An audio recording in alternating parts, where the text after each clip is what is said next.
आजच्या कार्यक्रमाचे अध्यक्ष आमच्या गावचे नेते जिल्हा परिषद सदस्य माननीय सुभानराव देशमुख, त्यांचे चिरंजीव माननीय मानसिंगराव आणि त्यांच्या कन्या संध्या, शिवाय व्यासपीठावरील इतर मान्यवर, आपणा सर्वांना मला सांगताना विशेष आनंद होतोय की आमच्या गावातील माननीय भिकाजी खोत यांचे चिरंजीव ओंकार याने सायन्स 12वीला 95% मार्क मिळवलेले आहेत आणि तो राज्यामध्ये पहिल्या क्रमांकाने उत्तीर्ण झालेला आहे. आपल्या गावचं नाव चिरंजीव ओंकार याने संपूर्ण राज्यात केलेलं आहे आणि ही आपल्या सर्वांच्या दृष्टीनं फार मोठी अभिमानाची गोष्ट आहे. आणि म्हणूनच आम्ही ग्रामपंचायतीच्या मार्फत ओंकारचा सत्कार आयोजित केलेला आहे. तो हा सत्कार आजच्या कार्यक्रमाचे अध्यक्ष माननीय सुभानराव देशमुख यांच्या हस्ते त्यांनी स्वीकारावा अशी मी ओंकारला विनंती करतो.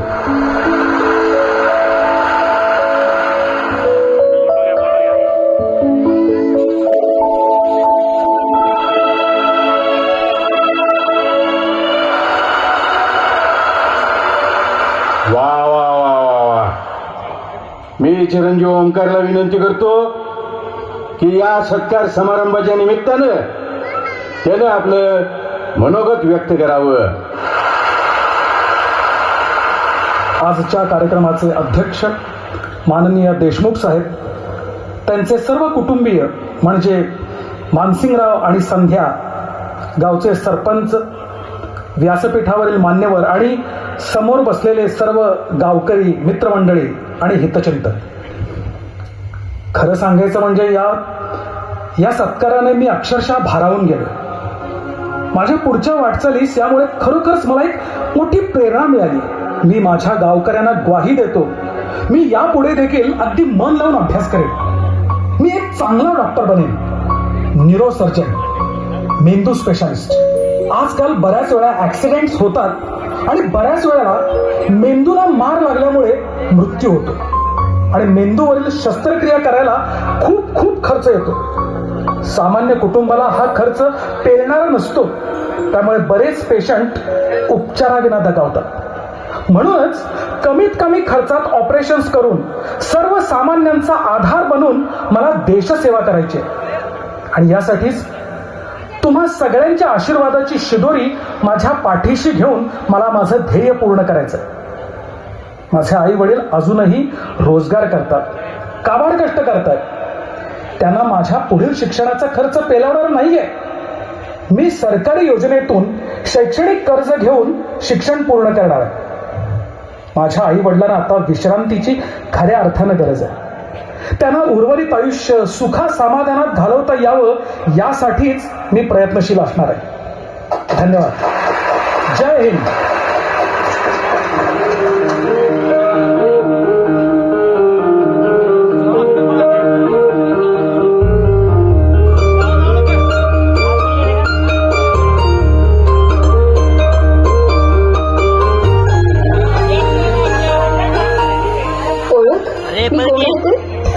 हा काय वेडेपण आहे. माझे डोळे झाकल्यानंतर मी कसं काय ओळखू शकणार. आता तरी ओळख. ओहो संध्या, तुम्ही नाही, फक्त तू. नाही, हे शक्य नाही. अहो, तुम्ही कुठं, आम्ही कुठं. तुमचं गावातील एक प्रतिष्ठित घराणं, संपूर्ण जिल्ह्याचं प्रतिनिधित्व करणारे तुमचे वडील आणि झोपडी वजा घर असणारं, पोट भरण्यासाठी रोजगार करणारं माझं कुटुंब. काही झालं तरी गावडा घारीची बरोबरी नाही करू शकत. त्यानं कितीही प्रयत्न केला तरी तो तिच्यासारखी आकाशात उंच भरारी नाही घेऊ शकत. ओंकार, हा तुझा फक्त भ्रम आहे. तू उद्याचा राजहंस आहेस. सर्वांचं लक्ष वेधून घेणारा, सर्वांचं आकर्षण ठरणारा, दूध आणि पाणी वेगळं करणारा, आणि तोच उद्याचा राजहंस आजच मला हवाय. काही समजलं नाही मला. काल सत्काराच्या वेळी तू अगदी मोजकच बोललास, पण त्यातून तुझ्या सर्व विचारांची ओळख करून दिलीस. जिद्द, कष्ट करण्याची तयारी, आई वडिलांबद्दल आदर, समाजाचा कळवळा, जनसेवा या तुझ्या विचारांनी अक्षरशः भारावून गेले मी. हे बघा संध्याजी, मगापासून तुम्ही जे काही बोलताय त्यातलं मला काही सुद्धा समजलेलं नाही. प्लीज जरा इलॅबोरेट कराल का? स्पष्ट बोला प्लीज. तुला पुस्तकातलं सगळं कळतं, पण माणसांच्या मनातलं मात्र काहीही कळत नाही. अरे वेड्या, तुला माझ्या आयुष्याचा जोडीदार बनवायचं ठरवलंय मी. ओंकार, मी प्रेम करते तुझ्यावर. काय? माझ्यावर तुम्ही प्रेम करताय? नाही, हे शक्य नाही. माझी थट्टा तर करत नाही ना तुम्ही? अरे खरं तेच बोलतीये मी. अगदी मनापासून प्रेम करते तुझ्यावर. अहो पण काय बोलताय हे सगळं कळतंय का तुम्हाला? अहो नाही, ही गोष्ट जर तुमच्या घरी समजली तर हाहाकार उडेल. आगीचा डोंब आकाशाला भिडेल आणि या आगीत जळून खाक होईल मी आणि माझे कुटुंबीय. नाही संध्याजी, हा वेडेपणा सोडून द्या. माझं करिअर मला करू द्या. ओंकार, तू काळजी नको करूस. अरे तुझ्या करिअरच्या आड मी नाही येणार आणि माझ्या घरच्यांचा तर विचारच करू नकोस. सगळं मॅनेज करेन मी. माणसानं विस्तव, पाणी आणि वारा यांच्याबरोबर कधीच खेळू नये. विस्तवाचं जर आगीत रूपांतर झालं तर जळून खाक होतं. पाण्याने जर रुद्रावतार धारण केला तर वाहून जातं आणि वाऱ्याचं जर वादळात रूपांतर झालं तर माणूस पाला पाचोळ्यासारखा उडून जातो. तुमचे पप्पा म्हणजे या तिन्ही प्रकाराचं मिश्रण. नाही संध्याजी, मला हे झेपणार नाही. अरे तू काळजी नको करूस. आग, पाणी आणि वादळ हे काही काळापुरतंच असतं. नंतर आपोआप ते शांत होतं आणि अगदी तसंच होईल आपलं. सुरुवातीला थोडा होईल गोंधळ, पण थोड्याच दिवसात होईल सगळं शांत. नाही अहो, तुमचे पप्पा म्हणजे राजकारणी व्यक्ती. राजकारणी माणसाला प्रतिष्ठा सगळ्यात महत्वाची. त्यांच्या प्रतिष्ठेला जरा जरी धक्का बसला तरी ते कोणत्याही थराला जाऊ शकतात. संध्याजी, अहो आपल्या समाजात उच्च नीच, गरीब श्रीमंत, जात गोत अजूनही चिकटून आहे. महात्मा ज्योतिबा फुले, महात्मा गांधी, डॉक्टर बाबासाहेब आंबेडकर यांनी आयुष्यभर प्रयत्न केले, पण त्यांचे विचार अजूनही फक्त पुस्तकातच मर्यादित राहिले.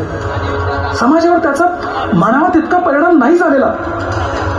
संध्याजी, तुम्ही ज्या वाटेने जायचे म्हणताय ना, ती वाट काट्याकोट्याने भरलेली आहे. पाय रक्तबंबाळ होतील आपले. ओंकार, आता सरळपणानं स्वीकार कर माझा.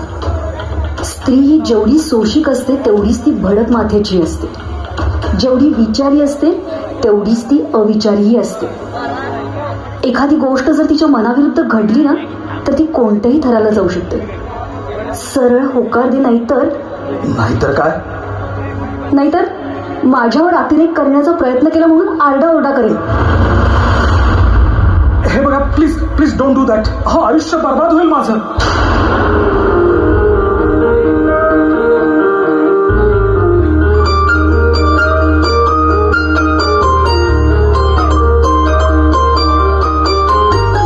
मग होकार दे ना. थोडा वेळ द्या मला विचार करायला. विचार करायला नाही, होकार द्यायला. अहो पण. आणि हे बघ, इथून पुढे मला आहो जाओ नाही म्हणायचं, सरळ संध्या म्हणायचं. वाट पाहते मी तुझ्या होकाराची.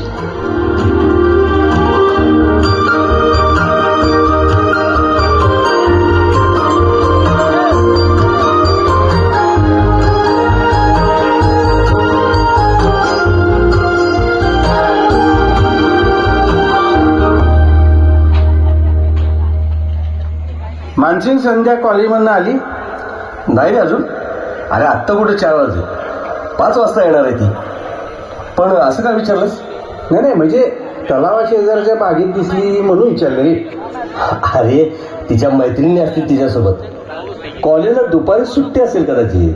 हा, पहिल्यांदा मला बी तसेच वाटले, म्हणून मी गाडी थांबवली आणि नीट बघितले तर मैत्रिणी वगैरे कुणी तिच्या बरोबर नव्हत्या. मग तिच्या बरोबर मला ओंकार दिसला बघ. कोण ओंकार? तिथं तिच्या सोबत काय करत काय होता तू?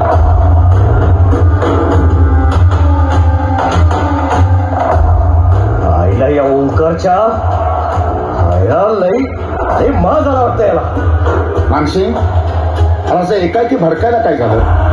पप्पा, परवाचा तो ओंकार बर, तुमच्या हस्ते सत्कार झालेला आपल्या संध्याबरोबर प्रेमाचे चाळे करतो तो. काय आपल्या संध्या? त्या भिकारच्या खोताचा पोरगा? हा तोच तो. अरे त्याची धाडस तरी कशी झाली असं पाऊल टाकायला? एका भिकारड्याचा पोर आणि ही हिंमत. मानसिंग, हे जर खरं असेल ना तर आमचा दरारा, आमची इज्जत, मान मराठा सगळी धुळीला मिळाली बरोबर. अरे वळचं नीचं पाणी थेट आड्याला, गटारीतलं फूल सरळ देवाच्या पायाला. मानसिंग, हे होता कामा नाही. होय पप्पा, आत्ताच जातो आणि सरळ करतो त्या साल्याला. थांब मानसिंग, लगेच अशी डोक्यात राग घालून ठेवू नकोस. मग काय करू पप्पा? अरे अगोदर थोडे दिवस पाळत ठेवा, संध्यावर सुद्धा लक्ष ठेवा. आणि जर ह्यात तथ्य वाटलं तर मात्र मागचा पुढचा विचार करू नका. तो ज्या पायानं चालत जातो ते पाय तोडा, ज्या डोळ्याने बघतो ते डोळे काढा, आणि ज्या हातानं संध्याला स्पर्श करतो ते हात तोडा. आणि यातूनही काही नाही जमलं तर सरळ मुंडकं उडवा. आणि यातलं कितीही जरी नाही झालं तरी पिस्टल घ्या, सरळ गोळी घाला त्याला. पुढची काळजी करू नका. कोणत्यानं पैसे होतील आणि निर्दोष सोडवीन तुम्हाला. तुमच्या केसालाही धक्का लावू देणार नाही हा सुभानराव देशमुख.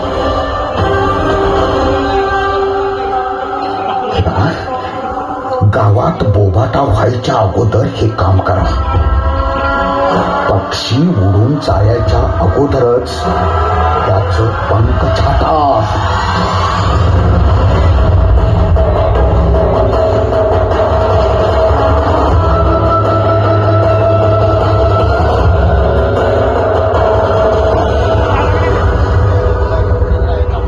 संध्या आणि ओंकार वरचेवर भेटत राहतात आणि एकमेकांच्या प्रेमात पडतात. आणि एक दिवस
संध्या, मलाही आता तुझ्या विना करमेनासं झालंय ग.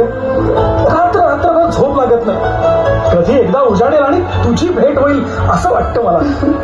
माझं सुद्धा असंच झालं. अभ्यासात तर अजिबातच मन लागत नाही आणि कॉलेजला जाऊच नाही असं वाटतं. तासन तास फक्त तुझ्या बाहुपाशात पडून राहावं असं वाटतंय. खरं तर तहान भूकच हरपली माझी.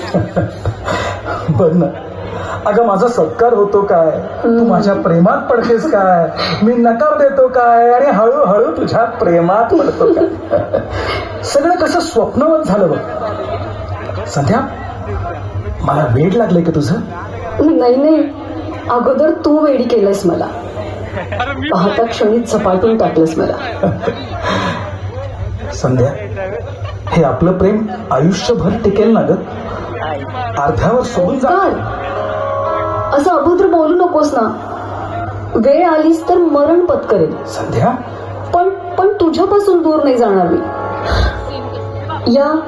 या बागेतल्या वेलींच्या आणि फुलांच्या साक्षीनं सांगते तुला ओंकार, पती म्हणून मनानं कधीच वरलंय तुला मी, आणि माझ्या या कपाळी भाळी तुझ्याच नावाचं कुमकुम तिलक लावते मी. तुला सोडून परपुरुषाचा साधा विचार जरी मनात आला तरी व्यभिचारी ठरेल मी. बस संध्या बस, आणखीन काही बोलायची गरज नाही. It's all. सगळं काही मिळालं मला. संध्या, मी जिच्या प्रेमात पडलो ती तू पहिली मुलगी आहेस. माझी पहिली आणि शेवटची प्रेमिका तूच. ओंकार, मी तुला आज वचन देतो, कदाचित आपली ताटातूट झालीच तर संपूर्ण आयुष्य मी तुझ्या आठवणीत घालवेन, परंतु दुसऱ्या कोणत्याही मुलीशी लग्न नाही करणार मी. संध्या, थांब ओंकार, असं वाईट विचार मनात आणू सुद्धा नकोस. वेळ आली तर आपण पळून जाऊन लग्न करू. मलाही तुझा विरह नाही सहन होणार. आणि मला सुद्धा. संध्या, ओंकार, संध्या.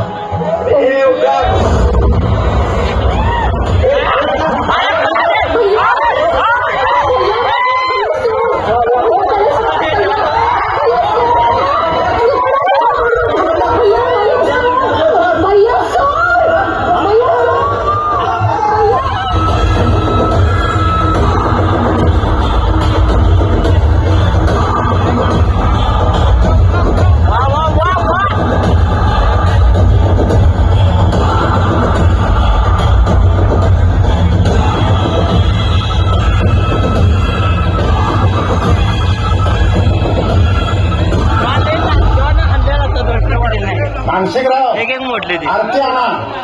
हो, तुमच्या बहिणीला मोठा पराक्रम करून आली ना ती. घराण्याचं नाव मोठं करायला निघाली ती.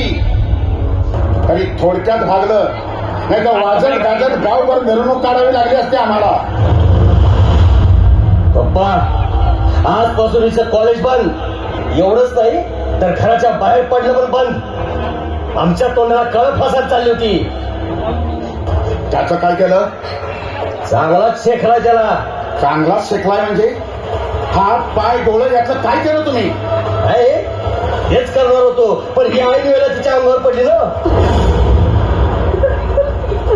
नाच सोड त्याचा, नाहीतर याचा परिणाम फार वाईट होईल. पण पप्पा, माझं प्रेम आहे त्याच्यावर. थोबाड फोडीन खरं बोललीस तर. अगं स्थळ कसं आपल्या तोडा मोलाचं पाहिजे. आमची इज्जत मान मला तर याची थोडी तरी काळजी कर, कदर कर. बोल संध्या, बोल. सोडशील ना त्याचा नाच? पप्पा नका ना असं बोलू. संध्या,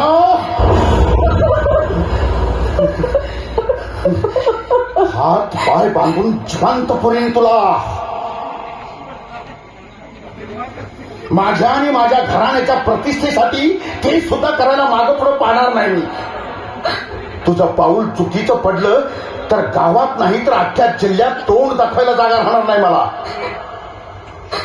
माझ्या डोळ्यात बघून सांग, सांग माझ्या डोळ्यात बघून. मेला तुझा पप्पा. झाली त्याची.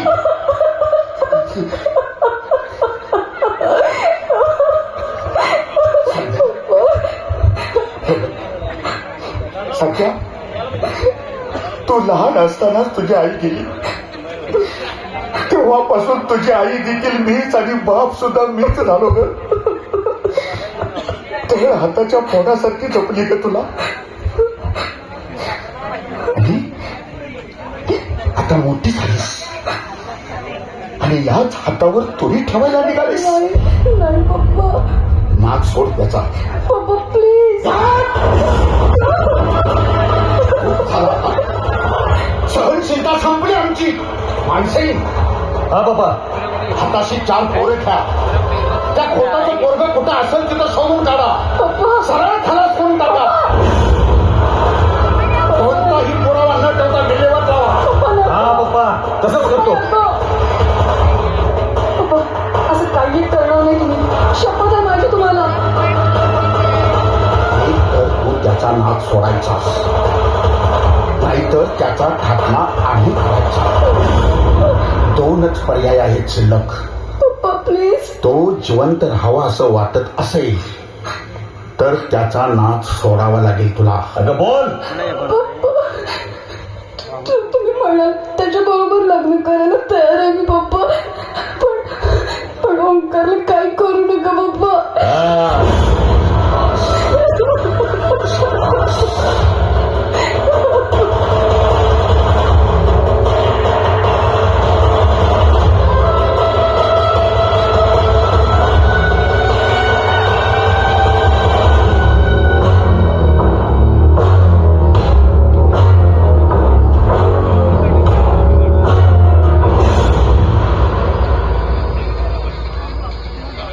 सुभानरावांच्या धमकीला घाबरून शेवटी संध्या त्यांच्या इच्छेप्रमाणे ओंकारला विसरते. सुभानराव एका श्रीमंत घराण्यातील मुलाबरोबर संध्याचे लग्न लावून देतात. इकडे ओंकार सगळं दुःख बाजूला सारून मोठ्या जिद्दीने अभ्यास करू लागतो. तो डॉक्टर होतो. अशीच 10 वर्ष निघून जातात आणि एक दिवस मी संध्याला घेऊन जायला आलो. हे बघा प्रतापराव, आम्ही उद्या घालवतो. तुमच्या आत्ताच्या या अवस्थेत घेऊन जाणं बरोबर नाही. मला काय झालं? ठीक आहे, मी येताना व्यवस्थित आलो ना मी. मग जाताना काय होतंय? नावाप्रमाणे व्यवस्थित आलाय म्हणजे प्रतापच केलाय तुम्ही. अहो, तुमच्या प्रतापालाच कंटाळून रागाने निघून आले की. प्रतापराव, अहो नाव काय, गाव काय, आणि तुम्ही करताय काय? अहो जरा विचार करा आणि सुधारायचं बघा जरा. श्रीमंतीचा आस्वाद घेतोय मी. तुमच्यासारखं मला राजकारण नाही करायचं. ऐश ऐश करायची, जगायचं मला. बस बस जगायचंय. येते ना ती आता माझ्याबरोबर येते का ती? हे बघा, ऐका जरा. आता आजच्या दिवस तुम्ही इथे राहा. सकाळी घेऊन जा तिला. ठीक आहे, ठीक आहे. घ्या ठेवून घ्या तिला. चाललो मी नाही राहू शकत. चाललो. हे बघा प्रतापराव, तुमचा तोल जातोय. हात नाही लावायचा माझ्या. लांब उभं राहायचं. काय होत नाही मला. काय होत नाही. मग चाललो मी. चाललो. घ्या ठेवून तिला.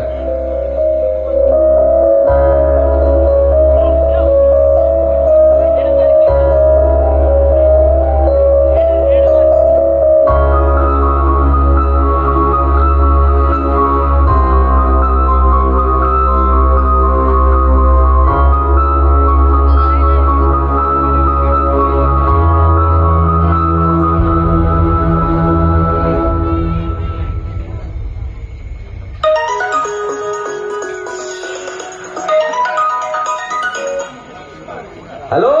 हा बोला प्रतापराव. आपलं नाव? मानसिंग. प्रतापराव, असं काय विचारताय तुम्ही? ऐकून घ्या जरा. मी प्रतापराव नाहीये, फक्त त्यांच्या फोनवरनं बोलतोय. हा, मला आधी सांगा, आपण कोण त्यांचे? अहो मी मेवणा आहे त्यांचा, पण आपण कोण बोलताय? ठीक आहे, मी कॉन्स्टेबल बोलतोय. कॉन्स्टेबल? हा, त्यांचा ऍक्सिडेंट झालाय. अरे बापरे. बेशुद्ध आहेत ते. त्यांना आम्ही जनसेवा हॉस्पिटलमध्ये ऍडमिट केले. तेव्हा जरा तुम्ही ताबडतोब या. हो, लगेच निघतोच आम्ही. पप्पा संध्या, लवकर चला. प्रतापरावांना ऍडमिट केले. ऍक्सिडेंट झाला. प्रतापरावाचा ऍक्सिडेंट? हो. मानसिंग गाडी काढा अगोदर. चल संध्या. संध्या, आटप लवकर.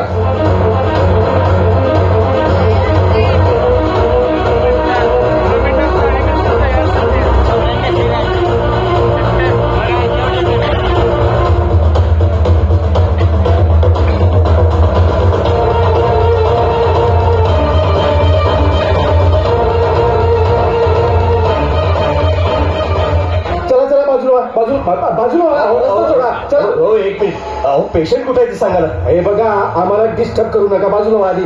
पेशंट ऑपरेशन थिएटरमध्ये ऑपरेशनसाठी घेतलाय. त्यांच्या मेंदूला मार बसलाय. ताबडतोब ऑपरेशनची गरज आहे. डॉक्टर लगेच येत आहेत. तुम्ही आधी वाटेत ना बाहेर बाजूला व्हा. कोण बरे आहेत कधी?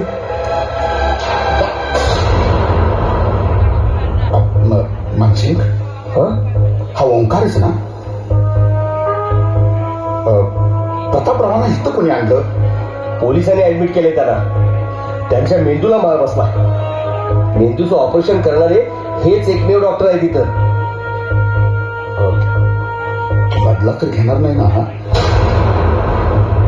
अकसापोटी जाणून बुजून. हो, काय बोलताय तुम्ही? हे बघा, आमचे डॉक्टर कोणालाही मारत नाही. ते जीवदान देतात, जीवदान. आणि कोण हो तुम्ही? ओळखता का तुम्ही त्यांना? नाही तसं काही नाही. आम्ही ओळखत नाही त्यांना. मानसिंग, चला बाहेर बसूया. चल.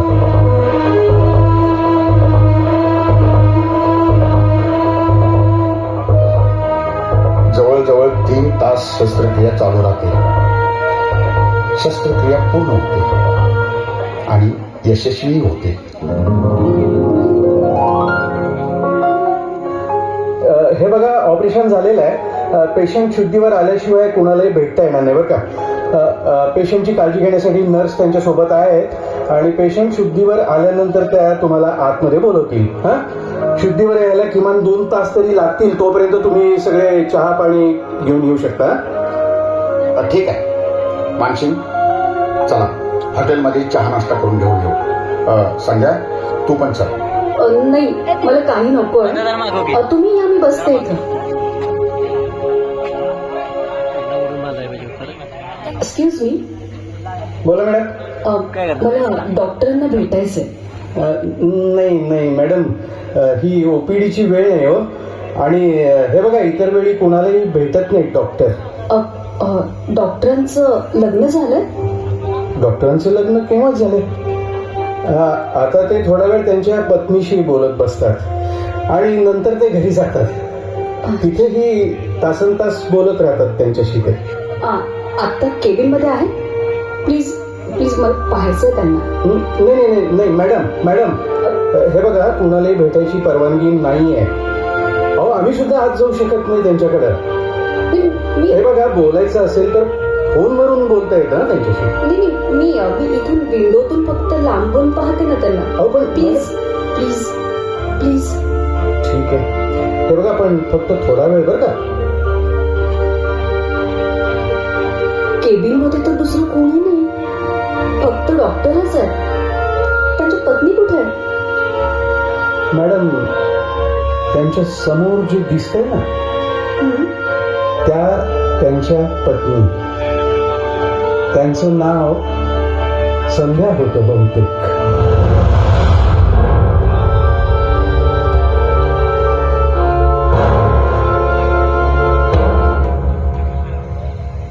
संध्या, मी तुझ्या पतीला वाचवणार नाही असं वाटलं असेल तुला कदाचित, पण भिऊ नकोस. मी तसं काहीही केलेलं नाहीये. वाचवलंय तुझ्या नवऱ्याला. कारण मी तुझ्यासारखा मतलबी नाहीये. तू मला फसवलंस म्हणून मी तुला दगा देणार नाहीये संध्या. माझ्या स्वभावातच नाही येत. बागेतल्या वेलींच्या आणि फुलांच्या साक्षीनं दिलेलं वचन तू मोडलंस, पण ते मी पाळलंय. माझा सोडून दुसऱ्या कुणाचाही विचार करणार नाहीस असे म्हणाले होतीस, पण हळूच दुसऱ्याच्या बाहुपाशात विसरलीस. मी बसलोय अजूनही ते सुखद क्षण कवटाळीत.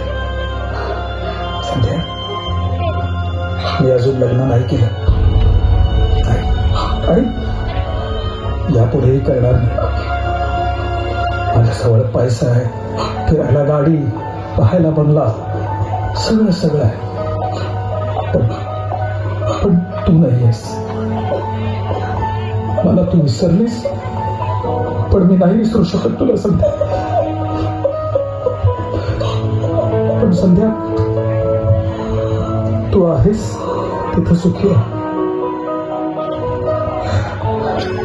तुझ्या सुखातच मी माझं सुख मानेन.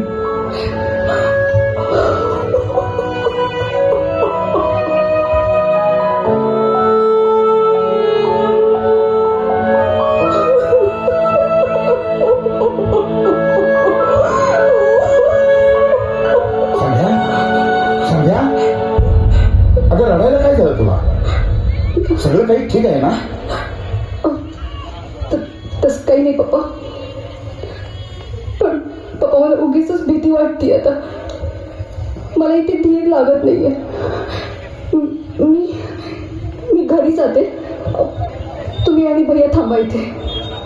बरं चल पप्पा, मी हिला घरी सोडून येतो परत.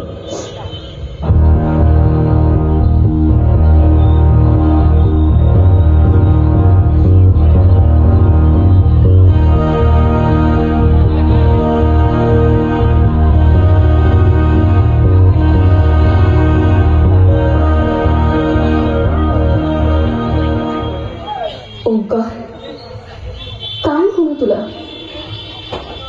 गुन्हा मी केला रे, चूक मी केली, आणि त्याचं प्रायश्चित्त मात्र तू भोगतोस. ओंकार, तुझा एक एक शब्द ऐकून माझं काळीच पिळवटून जात होतं रे. मला माफ कर ओंकार. मी तुला फसवलं नाही. तुझ्या जीवाला धोका वाटला म्हणूनच हा निर्णय घेतलाय मी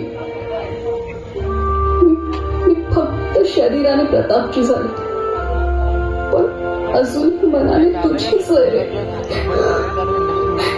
मला समजून घे ओंकार, मी स्वार्थी नाही, मतलब तर अजिबात नाही रे. मी फक्त तुझ्या प्राणाच्या रक्षणासाठी माझ्या प्रेमाची आहुती दिली आहे. ओंकार, तुझं हे दुःखमय जीवन मला नाही सहन होत आहे, नाही सहन होत आहे. त्यापेक्षा मी माझं जीवन संपवतो.